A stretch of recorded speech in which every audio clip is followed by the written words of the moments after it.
an interesting thing which struck me, I've been reading in a funny enough, I've been sort of dragged into Judges just by, not by my own volition, but by numerous groups recently, which has been quite interesting. Sorry. No, it's been great. It's been great the way it's all happened at the same time.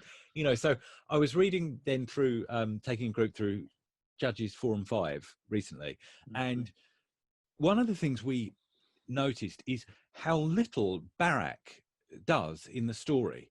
So I guess in verse 4, for instance,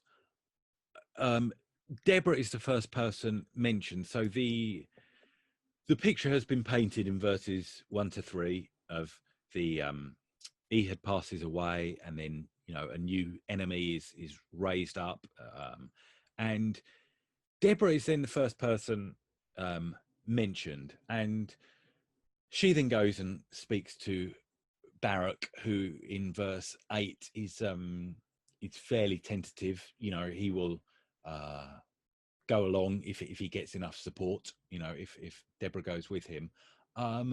And it's remarkable then how little he does in the rest of the story. So in verse 10, he calls out to various other people, and so they start following him. Then Deborah kind of summons him into action, really, in verse 14. So Deborah says to Barak, arise. And this is the word that's normally applied to, normally applied in the book when God raises up a judge.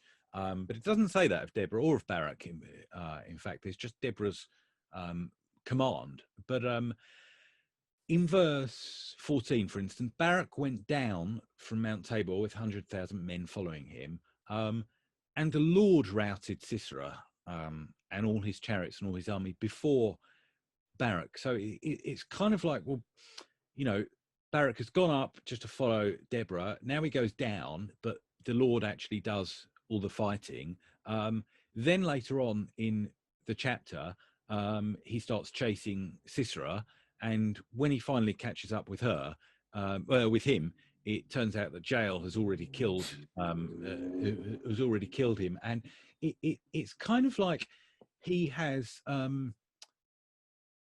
been reticent in coming forward in the first place, and throughout the whole narrative, he's then just sort of playing catch up. Basically, he follows Deborah effectively in leading the army. When he goes down, the Lord does all the fighting. He then sort of tries to pursue Sisera and finds that Sisera has already been killed on his behalf. And he does incredibly little. And then at the start of chapter 5, it says, then sang Deborah. And the verb there for to sing is feminine. So it's sort of then sang Deborah feminine, and then it kind of adds and Barak almost as an afterthought. He's very much this sort of second fiddle player in the whole thing, and it strikes me that one of the things coming out here is that God will get his purposes done. There's no doubt about that. An enemy has arisen, and God will deal with him. And our choice, I guess, is to what extent do we want to participate in that? Deborah says to him initially, I will go with you. Where is it? Verse 9, isn't it? But the road on which you are going will not lead to your glory, for the Lord will sell Sisera into the hand of a woman. When Deborah says that, we probably think Deborah's speaking about herself, which she's not. She's speaking about Jael. But it's Barak, God gets his purposes accomplished, but Barak doesn't get to receive much of a reward for it, unfortunately. And I guess that's our choice, isn't it? The kingdom of God isn't going to fall apart if I don't pull my weight. It was fine before I got here, and it'll be fine after I've gone. But our part is, or our decision is to what extent we want to be involved in God's purposes. Mm, mm. Um, is there anything in Barak's comment here?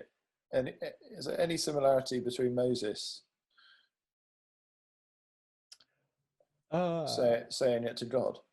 um, oh, I see. I don't know. There's all sorts of like just things the wrong way around. People submitting to the wrong people, Right. and sort of people not acting in the right ways. And I don't know.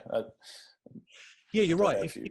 If there is meant to be a an allusion to Moses' words, then you're right. That would be the import of it, surely, that Barak is overly reliant upon Deborah rather than on God, which Oh would God, fit. yeah, Yeah, which would fit what little we get to learn about him here. yeah, yeah, yeah.